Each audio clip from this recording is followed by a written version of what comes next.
Hey everybody, welcome to the Burning Truth Live. It's just me today, no Matt Burns. I'll be here reviewing NXT on the CW as launched last night. Brand new NXT, and the reason I'm doing this, here on YouTube, is we never get time on the podcast for NXT, and that absolutely kills me. So if you're not already subscribed, subscribe to the channel. Or find the podcast in your podcast app or on Apple, Spotify, etc. It's the Burning Truth Live UK. But yeah, it's just me today, and really looking forward to getting into NXT from last night, the 1st of October on the CW. So let's jump straight in, and we can talk about what went down. So opening of the show, first up, new opening, looked really slick, I thought. I don't watch NXT normally. I think the last time I watched NXT Champion was probably Keith Lee. Last time I watched NXT consistently, and I was really impressed with the opening. I thought it was really good. I thought the arena looked really good, looked packed actually. So I imagine they packed it out. I haven't looked at the details on the arena. They were in Chicago, obviously, and the place looked great. The energy came through straight away. I hope they keep NXT on the road now. I hope they don't go back to the soundstage, because I just feel like it's so much better than a soundstage these days. I almost want NXT to be the third brand. I don't want it to be the developmental anymore. You know, we can send people out to, I say we, like I'm part of the WWE, but they can send people out to other promotions to gain experience, etc. And yeah, NXT, if it's the smallest brand, we can use that place for our next crop of stars, but I don't want it to feel like developmental anymore. I want it to feel like we're here. This is the third brand. HBK opened the show great. Felt big, felt important. The new title belts. Oh, the new title belts. How did we feel about them? I think the best thing to say about the new title belts is they looked a bit UFC, didn't they? Do you think they looked a bit UFC? They were okay. I think, yeah, they're okay. I still preferred the really big Finn Balor original NXT Championship. I thought that was really cool. But yeah, they're okay. I like the silver, the chrome sort of, NXT look. I like that. We were black and gold. We went to this sort of multicolor. Then we went back to almost a yellow. And now I really like the chrome sort of color. I really like that for the brand, and the belts look good, even if they do look a bit too UFC-like. Let me know what you reckon in the chat, or let us know, because yeah, I think that's what I thought anyway.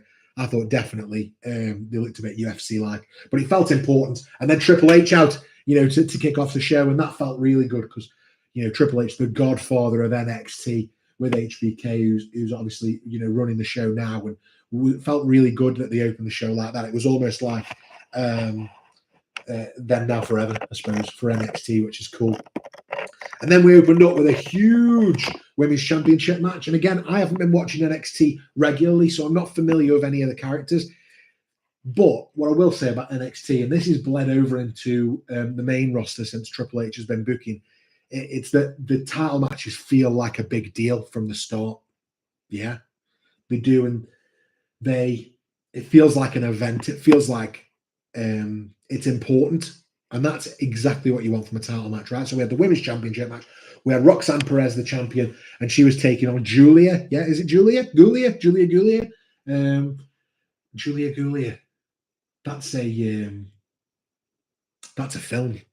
That's going to come to me later. That's definitely a film. So Julia versus Roxanne Perez. Roxanne, obviously a star, but I'm a little bit thinking, as a new viewer, why should I care about Julia? Yeah. So some of her moves were good, especially the STF. I love that she's using the STF. That was a bit of a highlight for me. And she was crisp. It all looked good. But why should I care about her as a new viewer? And that's where that sort of match left me. If I'm honest, I'm not sold on her yet as a character. I want to know a bit more about her. There wasn't much in the build-up. So, yeah, that's probably one for me to, if I'm going to watch this NXT regular now, that's probably one for me to think about, is why should I care about Julia? The match finished with some interference from Cora Jade, And we got the code red for the finish. Roxanne Perez, she gets a bonus point there for the code red. I like that. Decent, a bit chaotic. Good match. Really enjoyed it, and I'm sure it was actually. I didn't watch last week's NXT. I didn't watch last week's AEW, but from what Matt Burns was telling me on the podcast, I imagine that was better than the AEW Women's Title match over their Champions Special last week. I can't remember what it was called now. Clash of Champions? No, something like that. AEW anyway. So it doesn't really matter, does it? So yeah. Julia, Roxanne Perez, yeah, decent. Code red for the finish. Decent, bit chaotic. Then we got CM Punk being back. He made an appearance. He was, I say CM Punk's back, but CM Punk was in NXT. He made an appearance. Lexis King got some advice from him, chatting to him. It's pretty cool moments, actually. Quite like Lexis King from the 30 seconds that he was on TV. This is obviously a talent they're going to do something big with over time, and obviously his dad was a huge, I say huge star. He was a very, very good hand, is what he was, Brian Pillman, and hopefully we're going to get some brilliance from this Lexis King as time goes on. I'm not sold on the name, and I'm not sold on the look, if I'm honest. The beard, the beard, the whole thing. I'm just bashing the place about it, but the beard, the whole thing. I'm not quite sold on the look, but if he's going to play a heel and I'm supposed to hate him, maybe that's the point, yeah? I don't know. Came across as a heel. Is he a heel? Let me know in the comments. I'll find out again as we go on, but he felt like a heel. Then we had Jada Parker and Lola Vice backstage. So these two definitely not on the same page. I did appreciate the name graphics here, though, and the same for Lexis King. As a new viewer, that's really good. I need that info. I like that attention to detail. We're on a new network. We've got new eyes on the product. Let's give everybody, let's give them the name tag so we know who they are and what they're for. So I liked that. And wrestling's probably the only place you can do that. Yeah, you can't have a new episode of, I don't know, Bridgerton, and when a new character appears, just put their name at the bottom of the screen. You can't do that. So really good that they can do that with WWE and NXT. And I've definitely found that. Helpful, and I imagine we'll get that on Raw when it goes over to Netflix. I imagine, and it might be a little bit more annoying there because I feel like people who watch Raw, but new viewers and all that. So great for me on this because I'm a new viewer. Maybe not great for me when I watch Netflix. When I watch Raw go to Netflix and I'm not a new viewer. It's one of them. Innit? If you're new, you love it, and if you don't, you don't. But there. So Lola and Jada. Obviously not on the same page, but that picks up later in the program, and I think I'll probably save that for then. Next, we got the street fight: Zachary, Wentz, and Wesley. Now this was fun, right? These two have got some sort of history. I got from it. I imagine from the TNA days, they talked lots about TNA in the commentary. Started talking about crossing the line and dropping in loads of TNA references. And I appreciate that actually because if WWE and TNA have got this working relationship, that's really good for TNA. Really good for TNA. And I'm not against WWE working with partners at all. In fact, I've always preferred it when they have.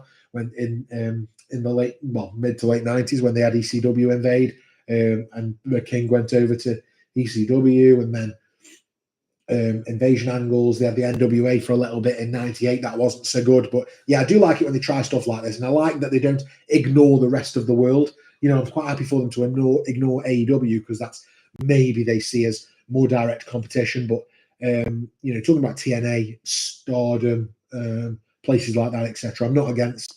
So if we get into the match, actually, solid street fight, chain around the knees. From Wesley for the finish, jumped off the second rope and then sort of knees to face, almost what like Rey Mysterio does when he, who else did it? Evan Bourne used to do it quite a lot where he sort of jumps knees onto the shoulder to take him down. But obviously with the chain wrapped around both knees and around the middle of the legs, the chain hit right in the face, which was a nice finish.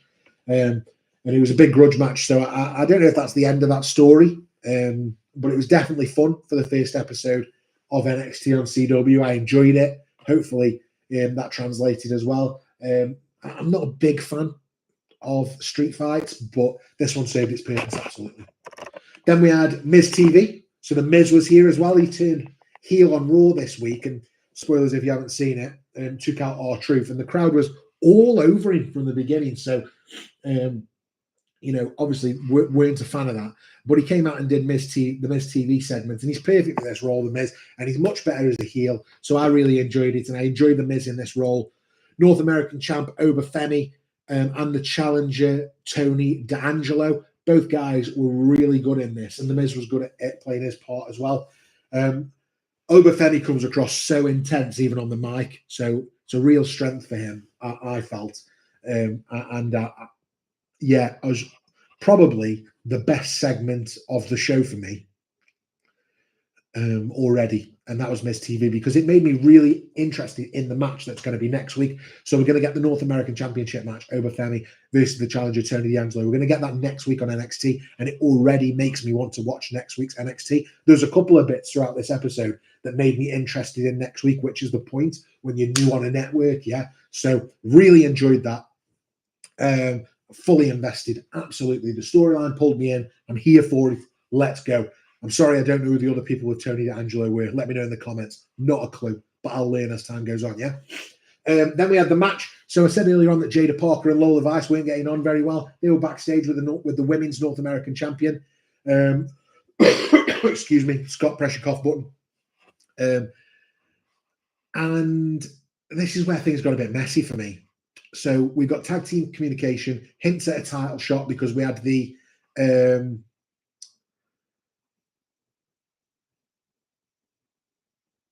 we had Kalani Jordan, I think is her name. We had her on sorry, my brain froze then.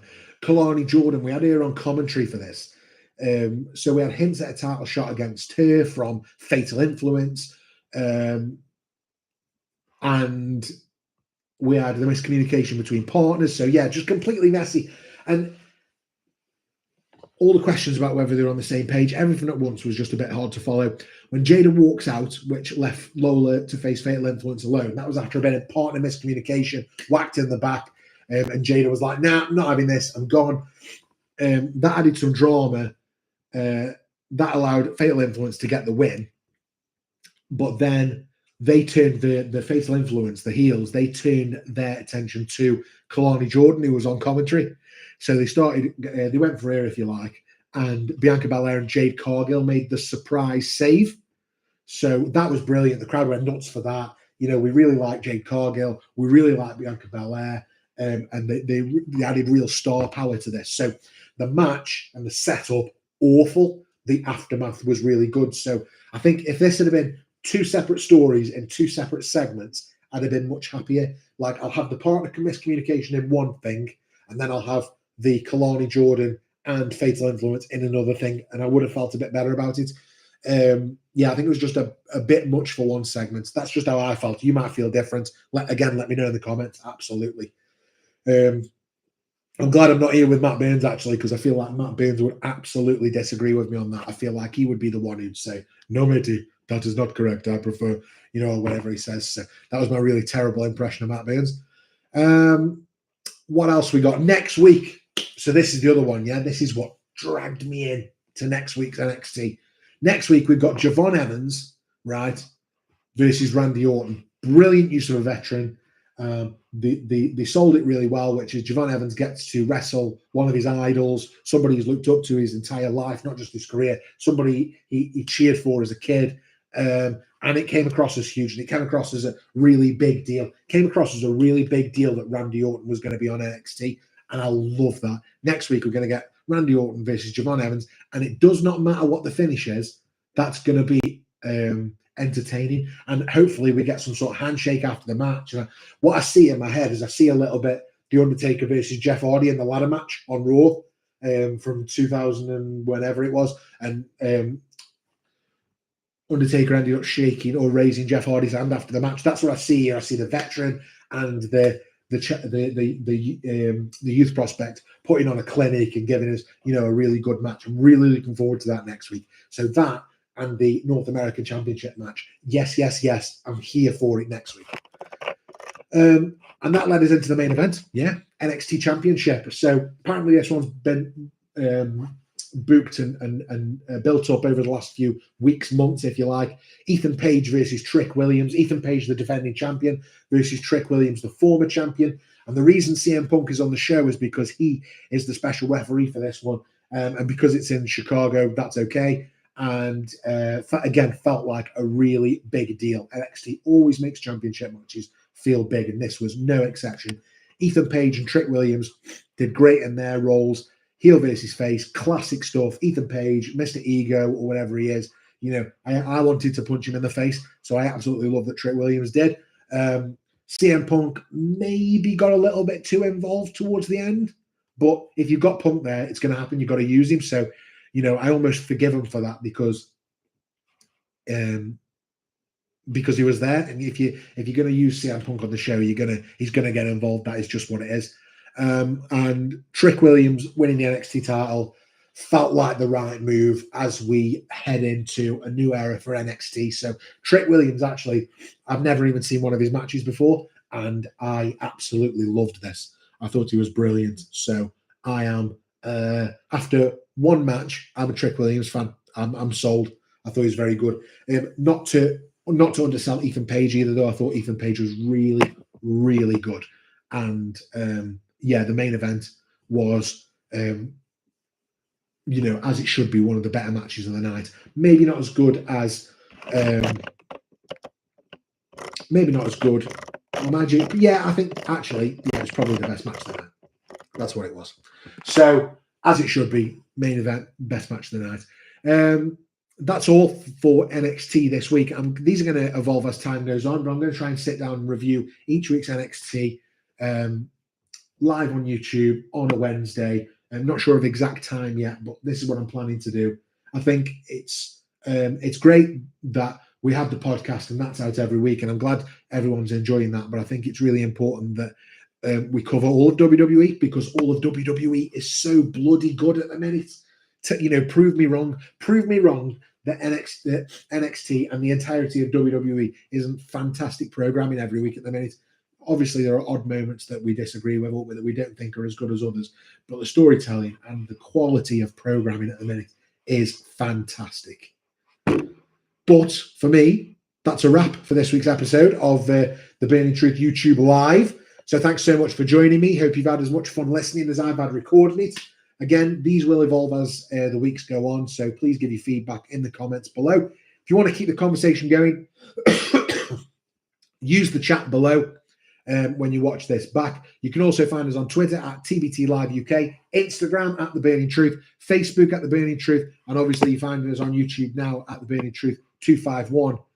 Got any questions or ideas, you can even drop us an email at info@theburningtruthuk.com. Don't forget to subscribe, leave us a review, really helps the algorithm, spreading the word, and remember to check out the website. That's theburningtruthuk.com for more updates. Until next time, as Matt Burns always says, stay positive, keep enjoying your wrestling, and we'll catch you on the next episode of The Burning Truth Live.